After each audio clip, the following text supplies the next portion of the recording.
Olympics flame ಹಾರಿ ಹೋದ್ರೆ ಯಾವುದೇ ರೀತಿಯ ಲೈಟರ್ ಬಳಸೋದಿಲ್ಲ. ಗ್ರೀಕ್ನಿಂದ ತಂದಿರೋ ಬ್ಯಾಕಪ್ ಫ್ರೇಮ್ನಿಂದಲೇ ಇಗ್ರೇಟ್ ಮಾಡಲಾಗುತ್ತೆ.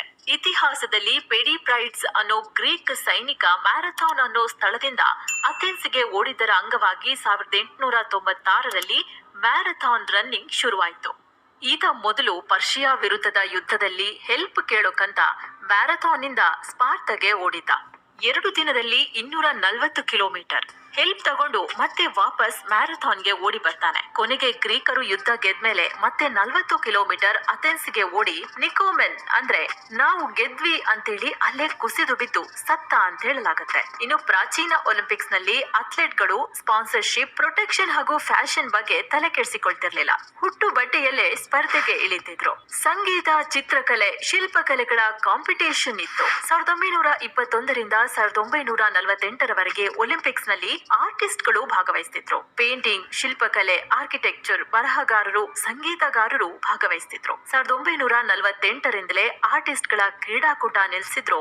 ಈಗಲೂ ಕೆಲವರು ಒಲಿಂಪಿಕ್ಸ್ಗೆ ಪೋಸ್ಟರ್ ಡಿಸೈನ್ ಮಾಡೋದು, ಮರ್ಚೆಂಡೈಸ್ ಪ್ರಾಡಕ್ಟ್ ತಯಾರು ಮಾಡ್ತಾರೆ. ಇನ್ನು ಒಲಿಂಪಿಕ್ಸ್ ನಲ್ಲಿ ಓಡ್ತಿರೋ ಜಿಂಕೆಗೆ ಗುಂಡು ಹಾರಿಸೋ ಆಟ ಕೂಡ ಇತ್ತು. 1924ರಲ್ಲಿ ಇದನ್ನ ನಿಲ್ಲಿಸಲಾಯಿತು. 1900ರಲ್ಲಿ ಒಂದು ಬಾರಿ ಮಾತ್ರ ಪಾರಿವಾಳಗಳಿಗೆ ಗುಂಡು ಹಾರಿಸೋ ಇವೆಂಟ್ ಇತ್ತು. ಉಳಿದಂತೆ ಹಗ್ಗ ಹಿಡಿದು ಹತ್ತೋದು, ಹಗ್ಗ ಜಗ್ಗಾಟ, hot air balloon race, tandem cycling ಮುಂತಾದ ಆಟಗಳಿದ್ವು. 5 ಪದಕ ಗೆದ್ದಿದ್ದ ಟಾರ್ಜನ್. ಸ್ನೇಹಿತರೆ, 90s ಕಿಡ್ಸ್ಗೆ ಟಾರ್ಜನ್ ಪರಿಚಯ ಇದ್ದೇ ಇರುತ್ತೆ. ಕಾಮಿಕ್ ಬುಕ್ಗಳಲ್ಲಿ, ಕಾರ್ಟೂನ್, ಸಿನಿಮಾಗಳಲ್ಲಿ ಈ ಕಾಡು ಮನುಷ್ಯನನ್ನ ನೋಡಿರ್ತೀರಾ. ಈ ಟಾರ್ಜನ್ ಒಲಿಂಪಿಕ್ಸ್ ನಲ್ಲಿ 5 ಪದಕ ಗೆದ್ದಿದ್ದಾನೆ.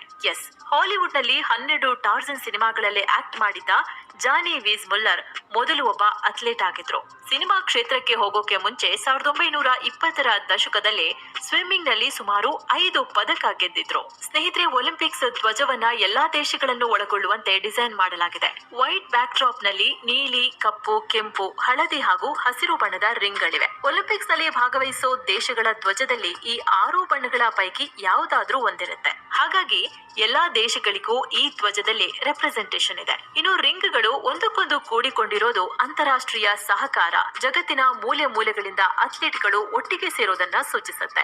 ಇನ್ನು ವಿಂಟರ್ ಒಲಿಂಪಿಕ್ಸ್ ಶುರುವಾಗಿದ್ದು 1924ರಿಂದ 1992ರವರೆಗೆ ಒಂದೇ ವರ್ಷದಲ್ಲಿ ಸಮ್ಮರ್ ಹಾಗೂ ವಿಂಟರ್ ಒಲಿಂಪಿಕ್ಸ್ ನಡೀತಿದ್ವು.